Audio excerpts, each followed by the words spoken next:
अस्सलाम वालेकुम वरहमतुल्लाहि वबरकातुहू। नाज़रीन, हफ्तावार प्रोग्राम्स में आप सबको वेलकम किया जाता है। वीडियो शुरू करने से पहले आपसे गुजारिश है कि मेरे चैनल पर अगर आप नए आए हैं इसको लाइक करें, सब्सक्राइब करें और बेल आइकन को दबाना मत भूलिएगा। चलते हैं वीडियो की तरफ। दोस्तों, मेरा ये पैगाम सिद्धू मूसेवाले के तमाम चाहने वालों के लिए है। सिद्धू इस दुनिया को छोड़ कर चला गया, जाते जाते सब के लिए फ़िक्र छोड़ गया कि कोई जितना मर्ज़ी ताकतवर हो, कोई जितना मर्ज़ी अमीर हो, कोई जितना चाहे खूबसूरत हो, चाहे उसकी आवाज़ कितनी ही अच्छी क्यों ना हो, मौत एक ऐसी चीज़ है जो किसी को नहीं छोड़ती। मौत बरहक है, इसका इनकार कोई भी नहीं कर सकता। चाहे वो किसी भी मज़हब के साथ, किसी भी गिरोह के साथ उसका ताल्लुक़ है, वो मौत का इनकार नहीं कर सकता। दूसरे नंबर पे मेरे भाइयों, जब मौत से कोई बच नहीं सकता, जब मरना और सब ने मरना ही है, तो क्यों ना उस मौत की कुछ ना कुछ तैयारी की जाए। हम सब ने अल्लाह के दरबार में पेश होना है और अपने अपने अमाल का हिसाब देना है। मुझे बताओ, क्या जवाब दोगे अल्लाह को? अपने उस रब को क्या जवाब दोगे?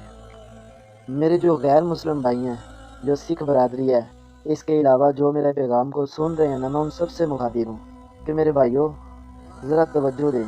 आप सबके इल्म में है कि इस्लाम आखिरी दीन है और हज़रत मोहम्मद सल्लल्लाहु अलैहि वसल्लम आखिरी नबी हैं और कुरान आखिरी किताब है। मोहम्मद सल्लल्लाहु अलैहि वसल्लम के बाद कोई दूसरा नबी नहीं आ सकता।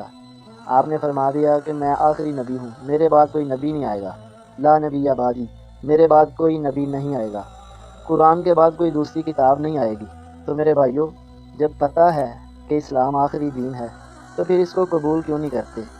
ये जानते हुए भी कि ये आखिरी दीन है, आखिरी इस्लाम है, आखिरी शरीयत है, तो फिर भी अगर कोई बंदा ये नहीं मानता, इस्लाम को नहीं मानता, इस्लाम को कबूल नहीं करता, मुसलमान होने का इनकार कर देता है, तो इसको आप क्या कहेंगे? ये हद धर्मी नहीं तो और क्या है? ये ज़िद नहीं तो और क्या है? मेरे भाइयों, अल्लाह के पास सब ने जाना है। वही अल्लाह जिसने आपको भी पैदा किया, हमको भी पैदा किया। वही अल्लाह जिसने ज़मीन व आसमान को पैदा किया, पहाड़ को पैदा किया, हर चीज़ को पैदा किया। वही अल्लाह जो आपको भी रिज़्क़ देता है, हमको भी रिज़्क़ देता है। हमने उस खालिक व मालिक के दरबार में पेश होना है। कम अज़ कम इतने अमाल तो हमारे पास हों कि हम उसको मुँह दिखाने के काबिल हो जाएँ। कुछ सोचें यार, थोड़ा-सा गौर करें मेरी बात पे।